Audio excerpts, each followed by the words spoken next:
Hey everybody, I'm ZombieJohnny. Today we're going to be taking a look at another video game adaptation. This one is Super Mario Adventures.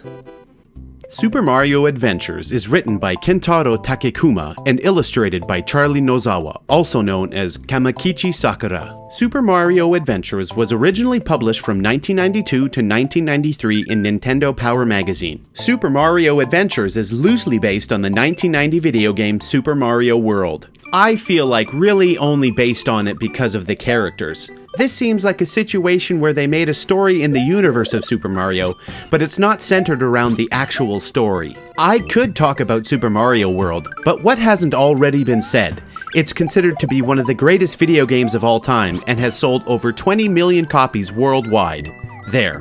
Done. The story of Super Mario Adventures starts off in the Mushroom Kingdom with Mario and Luigi reciting some sort of spoken word poetry, or like slam poetry? Cause the Mario ain't even Ontario.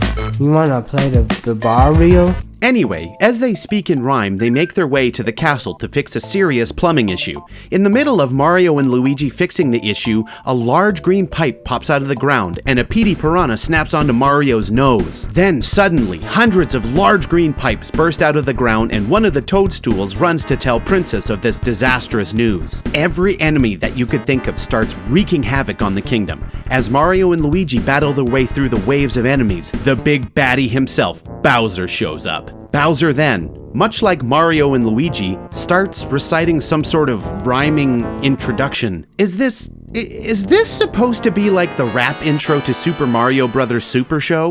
With the Mario Brothers and plumbing's a game. Anyway, after Bowser is finished busting his rhymes, he then proceeds to turn everyone in the Mushroom Kingdom into stone, including Mario. Furious, Princess Peach chases after him and jumps down the pipe that Bowser retreats into. After Mario is revived from his stoned state, thanks to the Minister of Massage. What?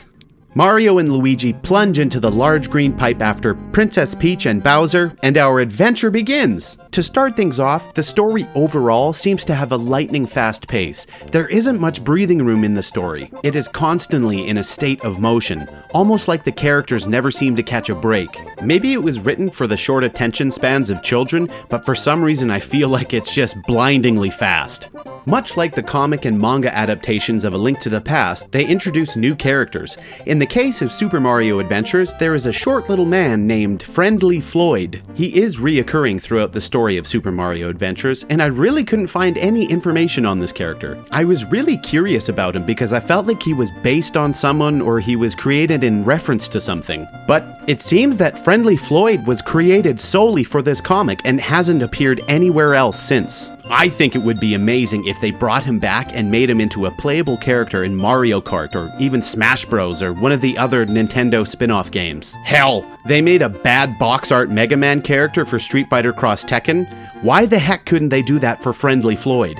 Where is the love for Friendly Floyd? Now, on to the artwork. Charlie Nozawa's art is perfectly suited for this comic book. I felt that it was fairly true to the style of Super Mario, but Nozawa throws in his own flair. It feels a little more stylish than the original promotional pieces for Super Mario World, with some over-the-top manga tropes. Some of the panels are pretty darn close to the original art, but other panels are over-the-top 90s manga.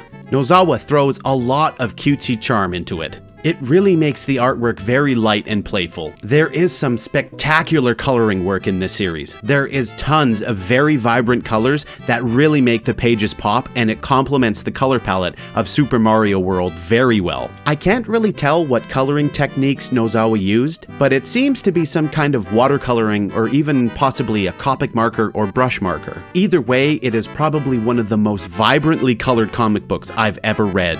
Some of the writing in this comic book is a little goofy. I'm not sure if it's due to the bad translation or the fact that the story was written almost 30 years ago that makes the jokes fall a little bit flat. There is a lot of wordplay, plenty of rhyming, cheesy one-liners, and very dated jokes. In the history of the Mario franchise, would this story be considered canon? Or is it one of those things where it was just created solely for the purpose of selling more Nintendo Power magazines? I think that the Super Mario universe needs something like the Hyrule Historia, so we can have an idea of Mario's chronology.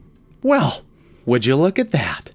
There is a Mario encyclopedia, but I'm not certain that it actually covers his chronology. Speaking of chronology, is this the first time we see Bowser in his white tuxedo? If I'm wrong, please comment below and let me know when Bowser first donned his glorious white tuxedo. At the end of the comic, there is a short story with Wario. It's a small filler story that kind of shows the origins of Mario and Wario. It doesn't really add anything to the comic itself, but it has a couple of cute moments. Overall, Super Mario Adventures is a fun little comic, but I feel that it's kind of a throwaway story. I'm sure that it's very nostalgic for people who read the original run in Nintendo Power magazine, or maybe it's something that of a Super Mario collector would be interested in. For me, on the other hand, it's not something that really jumps out at me. It's the same little Mario story that's been done 1,000 times over. What really saves this comic is Charlie Nozawa's artwork. Total page count, 109. Total volumes, 1 trade paperback. Total score, 3 out of 5.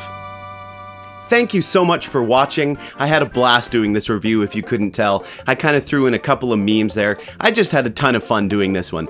I'd like to shout out to one of my commenters for suggesting that I do this, so a big thank you to you. I will put the comment up. Unfortunately, I will block out your name and everything, but thank you for the comment.